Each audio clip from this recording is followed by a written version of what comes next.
Olá a todos, sejam bem-vindos de volta. Estamos agora com Aaron Maté, jornalista do The Grey Zone, para discutir os documentos que foram publicados sobre o Russiagate. Então seja bem-vindo de volta ao programa. É ótimo estar aqui com você, Glenn. Em 2016, o sistema americano realmente passou por um grande choque, que ainda tem um impacto enorme. Esperava-se que a eleição presidencial fosse vencida por um terceiro Bush ou uma segunda Clinton. E em vez disso, tivemos Trump vencendo a presidência. Rapidamente começaram a surgir as alegações, algo digno de um filme de Hollywood ou de um romance barato, de que Trump estava colaborando com os russos, sendo mais ou menos um agente do Kremlin ou um candidato manchuriano que agora havia assumido a Casa Branca.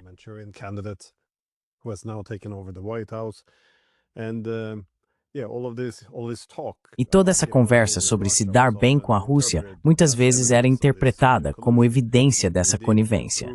E de fato, para provar que não estava envolvido, ele teria que ser o mais agressivo possível em relação à Rússia. E o presidente dos Estados Unidos foi por muitos, incluindo Clinton, portanto denunciado como ilegítimo. Assim, o sistema político ficou polarizado. E também vimos que as relações entre Estados Unidos e Rússia se deterioraram, o que aconteceu na última década, nos levando cada vez mais perto da guerra. Agora, o desenvolvimento mais recente, como a maioria das pessoas sabe, é que o diretor de inteligência nacional, John Ratcliffe, divulgou esses documentos nos quais acusa Obama de mentir e efetivamente também de traição. Então eu pensei, deixando de lado as manchetes, o que realmente aprendemos com os documentos publicados por John Ratcliffe?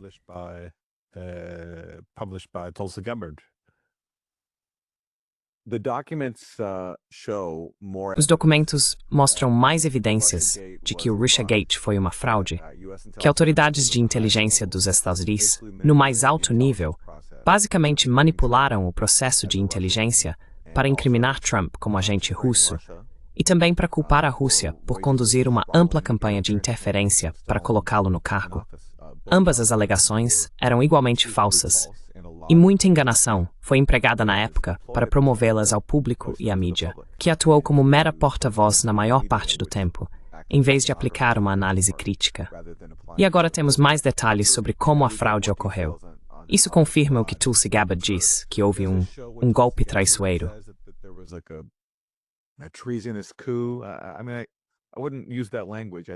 Quero dizer, eu não usaria essa linguagem. Acho que ela está adotando uma certa narrativa aí. Mas o que isso mostra é que houve um esforço, uma conspiração, se você quiser chamar assim, para incriminar Trump como um agente russo, o que era totalmente infundado e uma completa farsa.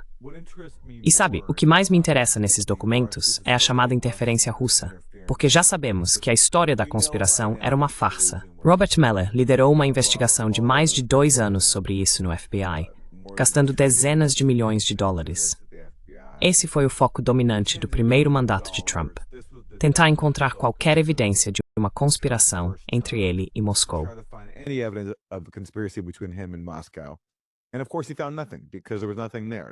E claro, ele não encontrou nada, porque não havia nada lá. Isso foi basicamente uma farsa inventada pela campanha de Hillary Clinton através de seu contratado, Christopher Steele. Então, a essa altura, isso já é algo óbvio. Sabemos que a história da conspiração foi uma farsa. Era uma teoria da conspiração boba. Ninguém sério leva isso a sério hoje em dia. Mas a alegação que persiste, e a qual os defensores do Russiagate ainda se apegam, é essa operação de interferência russa. Então eles dizem, sim, ok, tudo bem, Mueller não encontrou evidências de uma conspiração, mas isso não significa que a Rússia não tenha interferido em favor de Trump.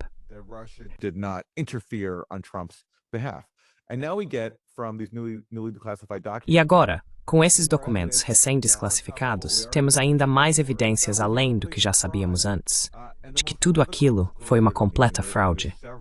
E a revelação mais crítica para mim, e são várias, mas a mais importante de entender, é que no outono de 2016, ou seja, em 12 de setembro de 2016, menos de 2 meses antes da eleição, a comunidade de inteligência dos Estados Unidos produziu uma avaliação que nunca havia sido divulgada ao público até agora, quase 9 anos depois.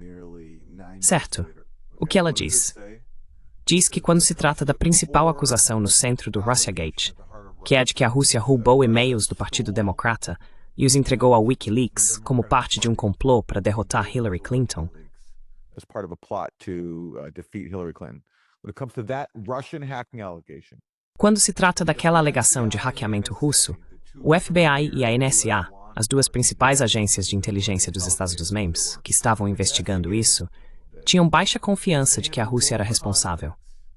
Baixa confiança significa que eles não tinham evidências, e era, na melhor das hipóteses, pura especulação. Essa avaliação do FBI e da NSA foi suprimida e mantida longe do público até agora. Em vez disso, recebemos uma série de afirmações de que isso era o consenso da inteligência dos Estados Unidos. Hillary Clinton afirmou falsamente que isso envolvia todas as 17 agências de inteligência dos Estados Unidos, o que nunca foi verdade.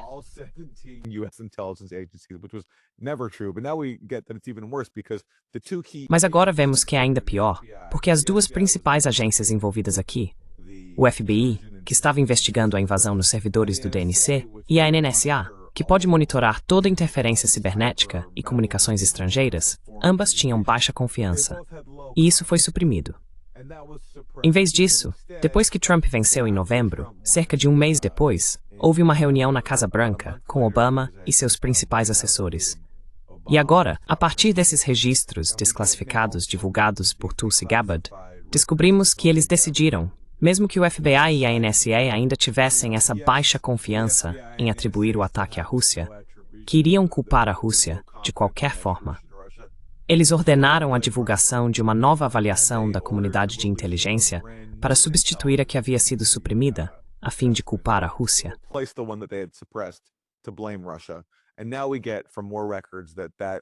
E agora descobrimos, por meio de mais registros, que aquela avaliação da comunidade de inteligência foi uma fraude.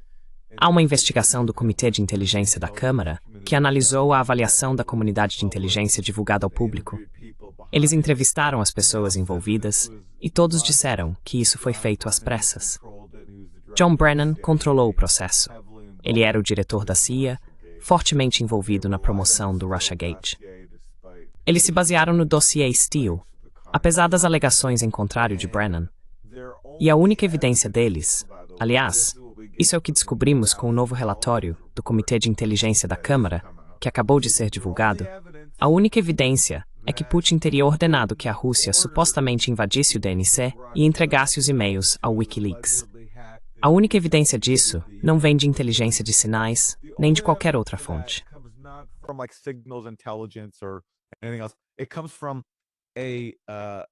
Isso vem de uma fonte que ouviu de segunda mão, ok? Porque John Brennan tinha esse cara, que era um funcionário de nível médio do Kremlin, que era tipo o informante dele.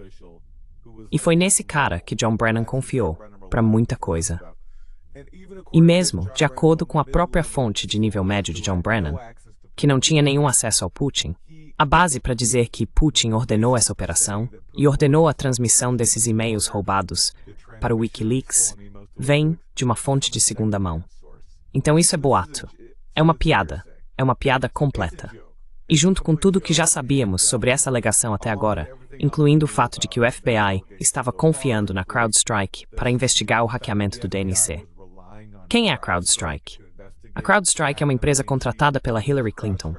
Mas assim como o FBI estava confiando em Christopher Steele para sua busca infrutífera por conluio, o FBI também estava confiando na CrowdStrike.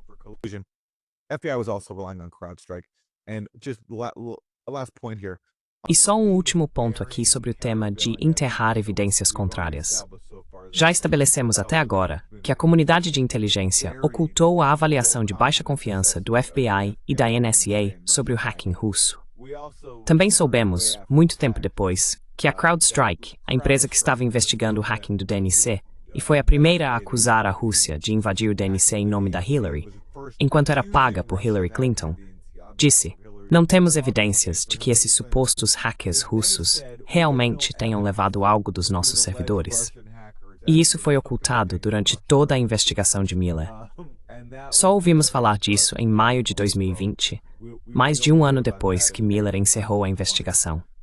Então, os registros mais recentes se somam a um corpo de evidências já existente de que tudo isso foi uma farsa.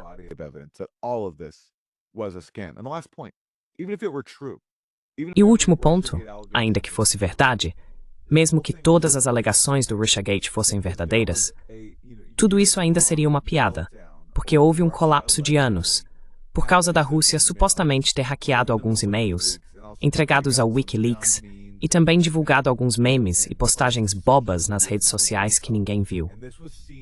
E isso foi visto como um ataque à nossa democracia, semeando o caos, o equivalente a Pearl Harbor e ao 11 de setembro. Como poderíamos tolerar isso? Se você olhar para os memes que a Rússia colocou nas redes sociais, mal falavam sobre a eleição. Os e-mails eram constrangedores para Hillary Clinton. Mas e daí? Alguém realmente acha que isso decidiu a eleição? E, aliás, nós fazemos isso o tempo todo com outros países, em uma escala infinitamente maior.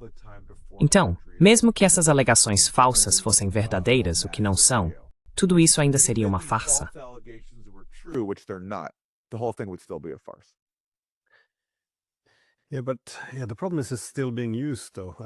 O problema é que isso ainda está sendo usado como motivo para defender a democracia contra interferências. Por exemplo, quando anularam os resultados das eleições na Romênia, fizeram referência ao Russiagate. Então isso realmente persiste. Mas em relação à invasão, porque é estranho, eu sei que esses documentos são muito importantes, mas como você mencionou, a revelação da CrowdStrike saiu há muito tempo. Além disso, o diretor técnico da Agência de Segurança Nacional, Binney, ele também não comentou que na verdade não houve uma invasão, mas simplesmente um vazamento.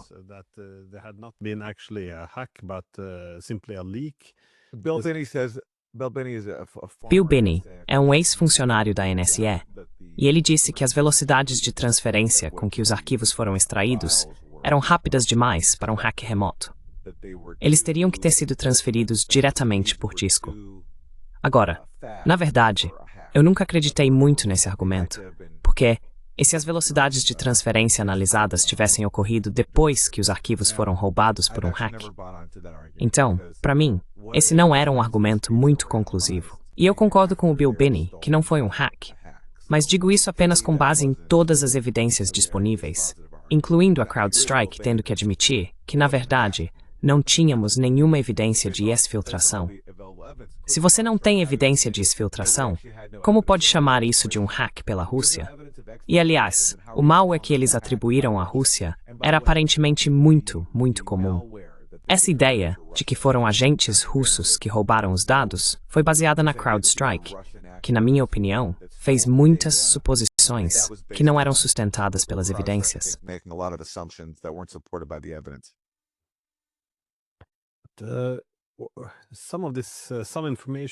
Algumas dessas informações já estavam disponíveis há muito tempo. Lá em 2020, houve um informe do diretor da CIA, John Brennan, que informou o presidente Obama na época, em julho de 2016, no qual havia uma anotação reconhecendo que o diretor da CIA disse a Obama que Hillary Clinton provavelmente tentaria desviar a atenção do público de seu servidor de e-mails privado e também difamar Donald Trump, apresentando a história de que Trump estaria trabalhando para os serviços de segurança russos. E isso acabou ganhando bastante força depois de um tempo. Mas isso já tinha sido divulgado há 5 anos. Então, eu sei que todos esses novos documentos são importantes, mas como você explica isso? Por que essa relutância em noticiar sobre isso? Porque mesmo agora, com essas novas revelações surgindo, o interesse da mídia realmente não existe, não é?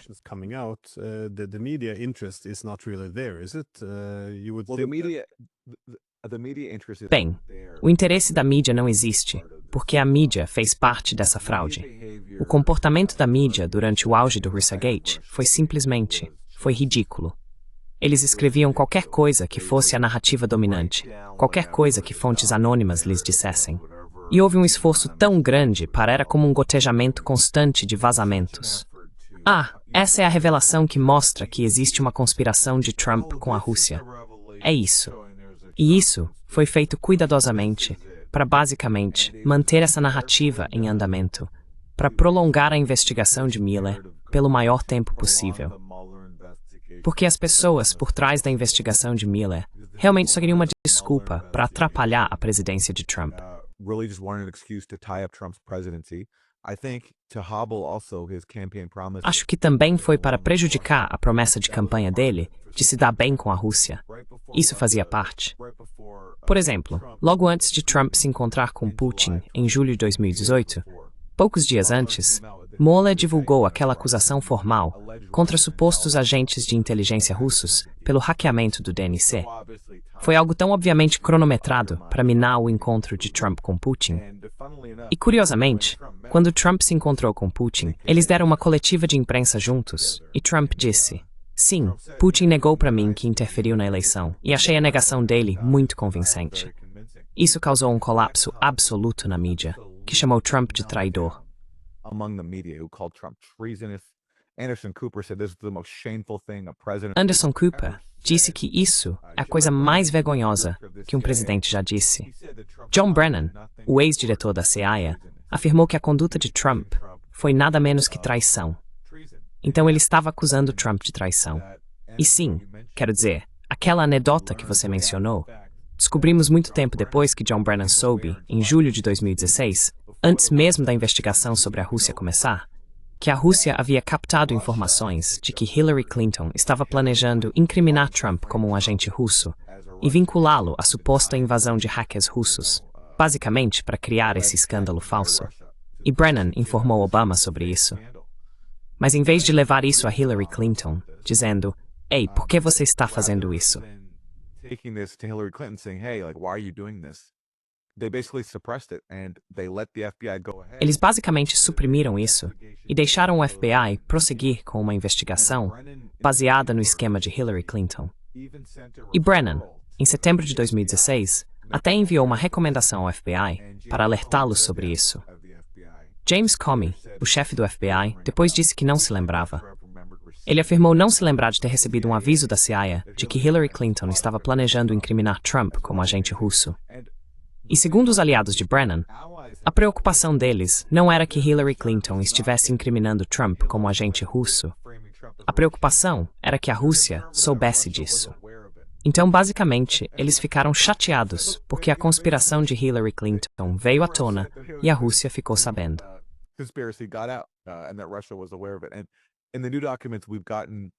E nos novos documentos que recebemos, há mais detalhes sobre como a Rússia tomou conhecimento disso. Em um dos novos relatórios, há uma referência de que a Rússia obteve um e-mail da campanha. Então, se isso for verdade, e eu mesmo não vi, então preciso fazer essa ressalva, esse alerta. Se isso for verdade, então a Rússia obteve um e-mail da campanha sobre um plano de Hillary Clinton, o que seria muito significativo. Mas, de qualquer forma, existia um plano da campanha de Hillary Clinton. Eles encomendaram o dossiê Steele para avançar esse plano e também contrataram a CrowdStrike para falsamente, na minha opinião, acusar a Rússia de hackear o DNC. I think accuse Russia of hacking the DNC. Bem, houve muitas oportunidades para explorar isso mais a fundo, no entanto. O Wikileaks, sob o comando do Assange, não chegou a oferecer algumas evidências técnicas de que não havia, se não me engano, atores estatais por trás dos vazamentos ou do hackeamento dessas informações.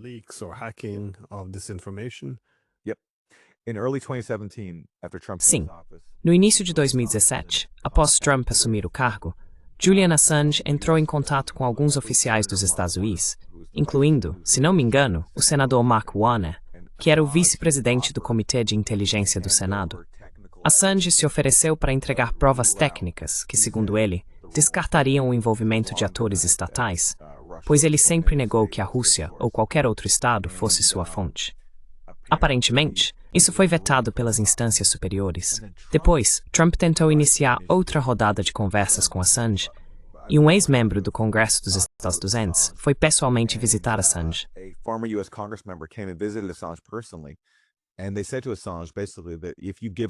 E eles disseram ao Assange, basicamente, que se ele entregasse sua fonte, Trump lhe daria um perdão. Assange disse não, porque você sabe, Assange é uma pessoa muito principiada e você sabe, o Wikileaks não entrega suas fontes.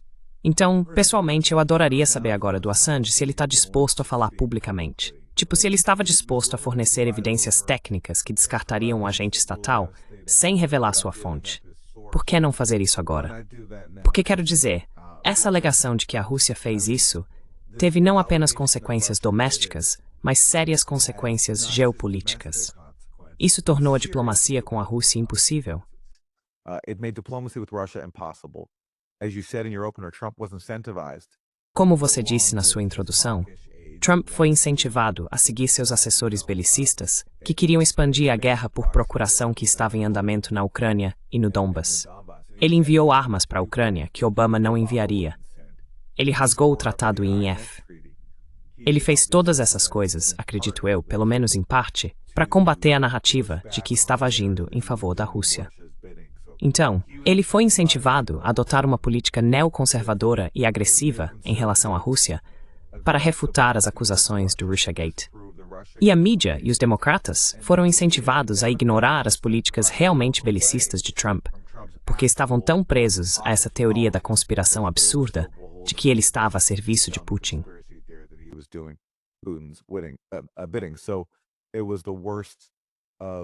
Então foi o pior dos mundos. Foi um desastre completo.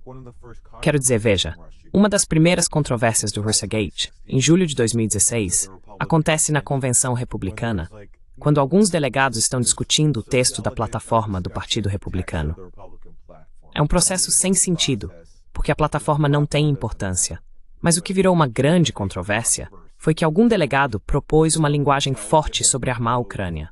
Certo. E então, alguém do grupo do Trump disse, não, isso é um pouco forte demais. Vamos apenas dizer que vamos dar à Ucrânia, aspas, algo como assistência apropriada.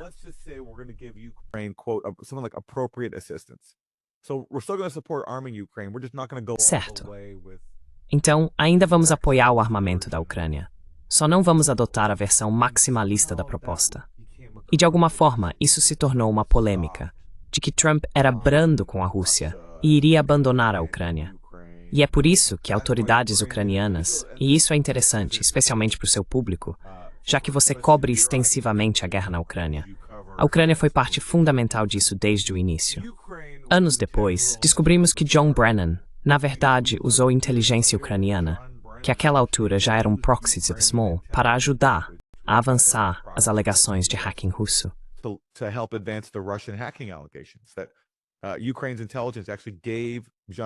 A inteligência da Ucrânia, na verdade, forneceu a John Brennan algumas das chamadas evidências que ele usou para atribuir a responsabilidade à Rússia.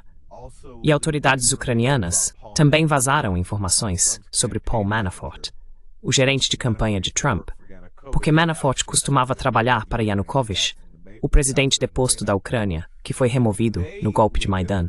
Eles vazaram essa informação enquanto colaboravam com membros do Partido Democrata, porque temiam que Trump assumisse o cargo e cumprisse sua promessa de basicamente melhorar as relações com a Rússia. Tudo isso, por sua vez, ajudou a alimentar a guerra por procuração na Ucrânia. E isso tem sido um tema recorrente.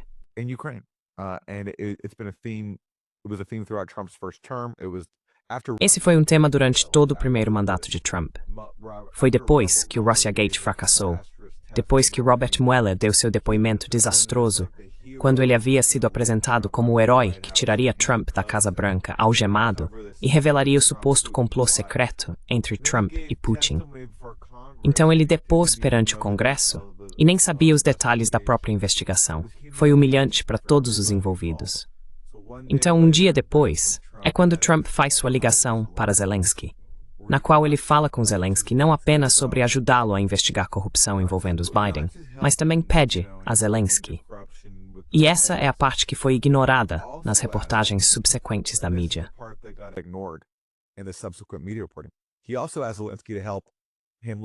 Ele também pediu a Zelensky que o ajudasse a investigar as origens do Russiagate, porque Trump já sabia naquele momento que havia uma ligação ucraniana com o caso. Ele pediu a Zelensky que ajudasse o Departamento de Justiça dos Estados Unidos nisso, ao mesmo tempo em que estava suspendendo o envio de algumas armas para a Ucrânia.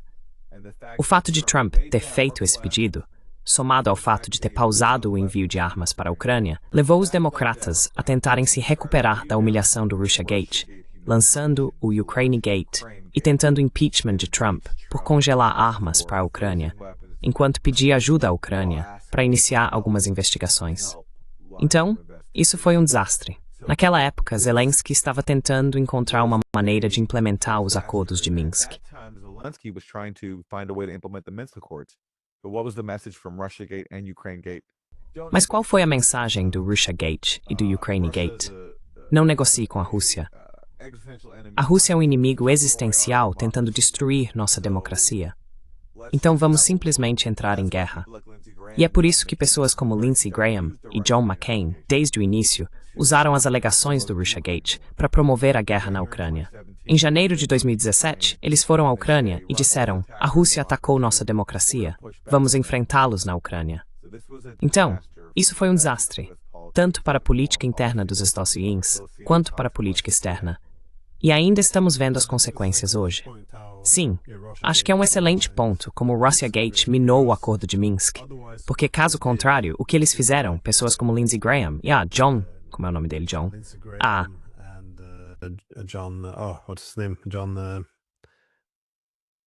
John McCain. McCain, yeah, sorry. John McCain. McCain, sim, desculpe. Eles propuseram que 2017 fosse o ano do ataque, dizendo que voltariam a Washington e garantiriam que haveria mais vontade política para partir para a ofensiva contra a Rússia. Isso não coincide nem se harmoniza bem com o objetivo de desescalar e implementar um acordo de paz real.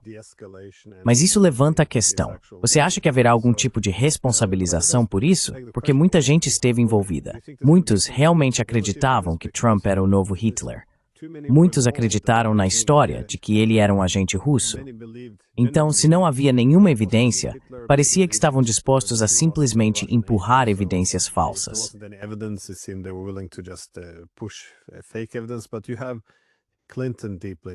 Mas você tem Clinton profundamente envolvida, Obama muito envolvido. Você tem altos funcionários da comunidade de inteligência envolvidos, Brennan, Clapper, Comey. Então, quão provável é que essas pessoas sejam responsabilizadas? Especialmente porque, como você disse, a mídia também é cúmplice nisso. Eles viram o rosto para o outro lado. E sempre que havia evidências contrárias, eles não apenas selecionavam o que lhes interessava, mas eu diria, eram muito desonestos em suas reportagens. E realmente parece que a maioria deles agiu como ativistas, acreditando que estavam efetivamente lutando o bom combate, o que significava que alguns princípios jornalísticos precisavam ser deixados de lado.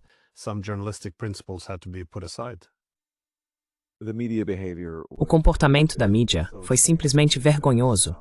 Porque, veja, pelo menos no caso das armas de destruição em massa do Iraque, Saddam Hussein não era uma pessoa boa e cometeu muitas atrocidades.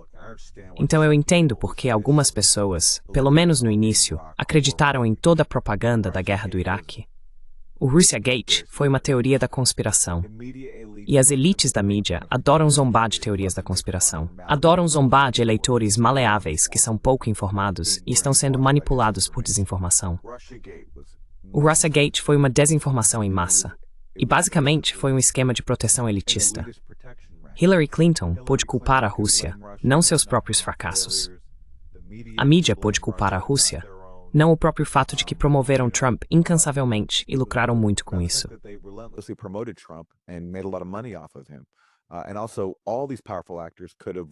Além disso, todos esses atores poderosos puderam evitar o escrutínio sobre os problemas da sociedade dos Estados Unidos. Todas as disfunções que Trump representa e explorou ao se apresentar falsamente como um campeão da classe trabalhadora. Então, culpar a Rússia foi o bode expiatório perfeito para todos esses atores da elite, desde a mídia até o Congresso e o aparato de segurança nacional. E também serviu para estigmatizar o apelo de Trump por melhores relações com a Rússia. Durante a campanha, sua crítica às guerras de mudança de regime, dizendo que tudo isso era produto da Rússia, foi uma boa maneira de estigmatizá-la. Mesmo que Trump não fosse sincero em sua crítica, eu não acho que fosse, porque suas políticas têm sido bastante belicistas, ele ao menos reconheceu que as pessoas estavam cansadas de financiar todas essas guerras horríveis e de sacrificar suas próprias comunidades por elas.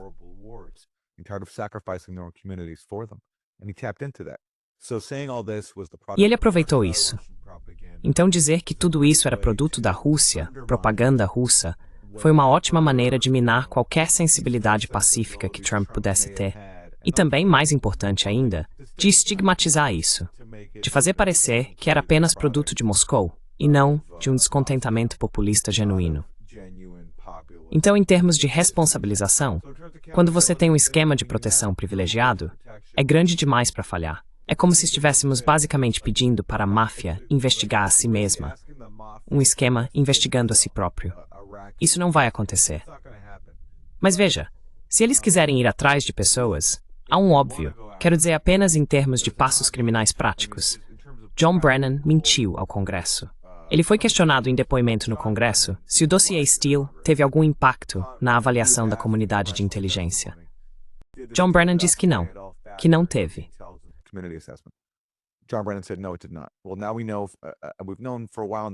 Bem, agora sabemos, já sabemos há um tempo, mas os novos documentos confirmam que John Brennan pressionou para que o dossiê Steele fosse incluído na avaliação da comunidade de inteligência. Ele foi até mencionado no corpo do texto. Um resumo dele também foi adicionado como anexo. Então, acredito que John Brennan cometeu perjúrio ali.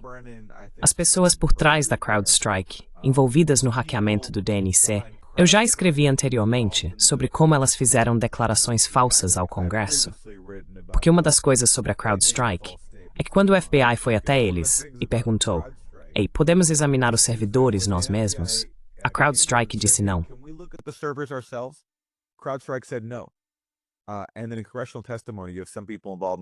E então, em depoimentos no Congresso, algumas pessoas envolvidas negando que negaram o acesso do FBI, quando isso já está documentado. Eu já escrevi sobre isso antes.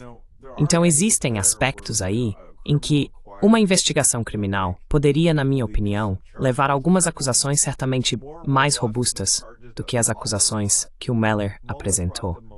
Mueller apresentou as acusações mais ridículas contra pessoas de baixo escalão do Trump, como George Papadopoulos, acusações de perjúrio e outras. E basicamente, se você ler as denúncias, não havia absolutamente nada ali. Eles só precisavam de material para justificar sua investigação sem fundamento. E também precisavam de material para alimentar a mídia com petições judiciais enganosas que pudessem reforçar a narrativa da conspiração russa.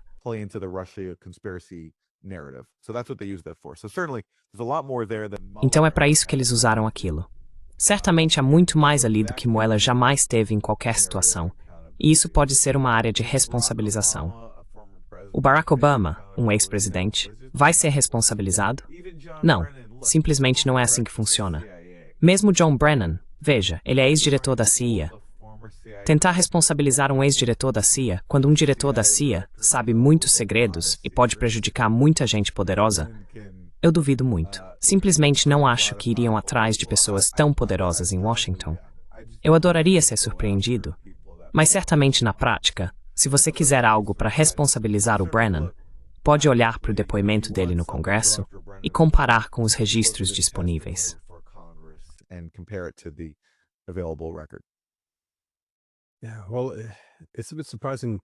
Bem, é um pouco surpreendente que o Trump ainda não tenha feito nada.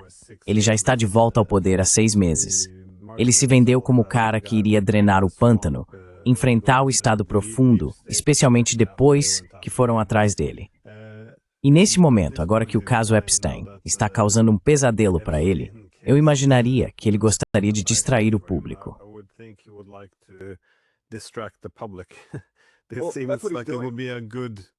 Parece que seria um bom motivo.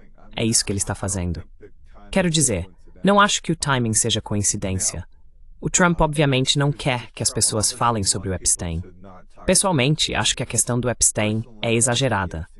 Não acho que haja evidências neste momento de que Epstein era um agente de inteligência da Mossad ou algo assim, chantageando pessoas.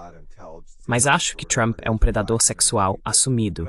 E ele andava com outro predador sexual, o Epstein. Tenho certeza de que há algo embaraçoso para ele, do qual quer desviar a atenção.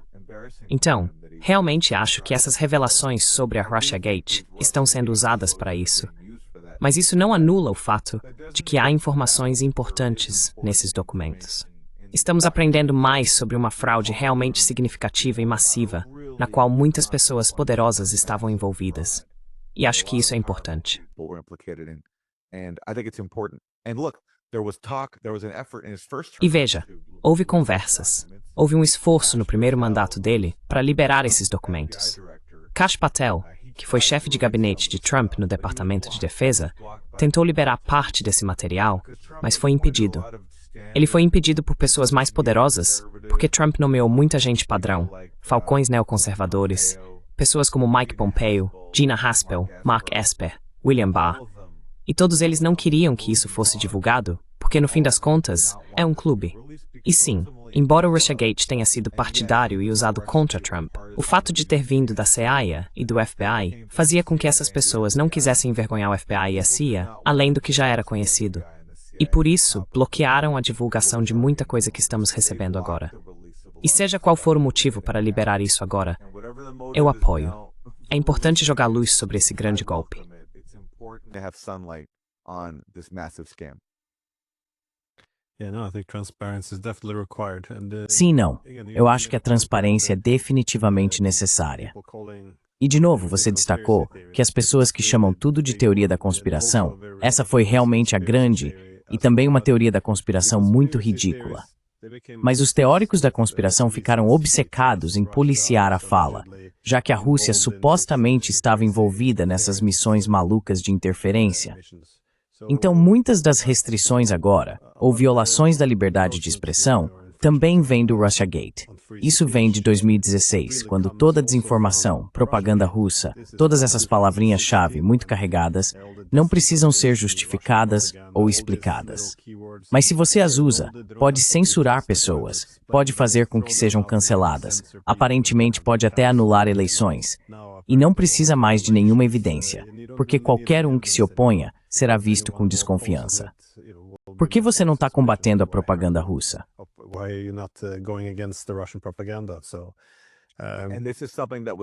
E isso era algo que já estava óbvio na época que iria acontecer. Max Blumenthal, meu colega no The Grey Zone, estava alertando sobre isso desde o início. Ele dizia aos liberais: vocês acham que isso vai parar o Trump? Primeiro, não vai. Segundo, esse macartismo vai ser usado contra a esquerda, como sempre acontece. E de fato foi. E só cresceu desde então. Então é isso que acontece quando você alimenta farsas reacionárias, farsas pró-militaristas. Que foi exatamente o que isso foi. Você vai alimentar o militarismo reacionário. E é exatamente isso que o Russiagate fez. Militarism, and that's exactly what Russiagate has done. Bem, você defende essa causa há quase uma década agora, que o Russiagate era falso. Então estou muito feliz, e você merece esse reconhecimento, já que tudo o que você disse era verdade. E pelo menos qualquer difamação que tenha sido feita contra você, você saiu daqui vindicado. Então pelo menos isso é algo positivo nisso tudo. Bagunça total. Foi realmente a história mais fácil em que já trabalhei na minha vida, porque era um golpe tão grande. Foi uma fraude. Não havia nada ali desde o começo. E eu só me destaco porque não caí nessa. E é estranho nesse sentido. Sabe, a leitura mais generosa de algumas pessoas com quem trabalho na mídia é que elas estavam tão assustadas com o Trump, achavam ele uma figura tão repulsiva que estavam dispostas a acreditar em qualquer coisa. Mas veja, quando você está no jornalismo, você não segue seus sentimentos, não segue suas crenças políticas ou inclinações partidárias, você segue os fatos. E infelizmente isso se perdeu no Russiagate.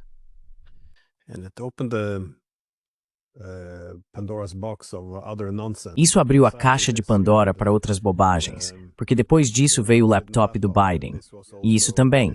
Isso, você sabe, também era óbvio. Não eram as mesmas pessoas, sim, sim. Novamente, isso também é fraude, mas você consegue se safar. Houve as acusações de que os russos tinham colocado recompensas pela cabeça de soldados americanos no Afeganistão. Não precisava ser provado. Também não fazia sentido, já que certamente haveria alguma evidência, dada a presença americana no Afeganistão. given America's presence in Afghanistan. But all of this, people could, I remember. Mas tudo isso, as pessoas podiam, eu me lembro, as pessoas podiam fazer. Autoridades de alto escalão podiam fazer declarações como: Trump agora, se ele não está em conluio com a Rússia, ele tem que ir atrás e começar a matar generais russos. Quero dizer, era assim que as pessoas falavam. Era tudo um absurdo. E claro, isso nos leva à guerra na Ucrânia. A quantidade de mentiras que foram contadas é simplesmente impressionante. Mas, na verdade, desde 2016, não houve qualquer responsabilização. Você pode dizer o que quiser sobre a Rússia. E ou você concorda com isso e continua a escalar contra nossos próprios interesses, ou também é visto com desconfiança. Então, Aaron Maté, muito obrigado por compartilhar seus pensamentos sobre isso. Eu agradeço. Obrigado, Glenn.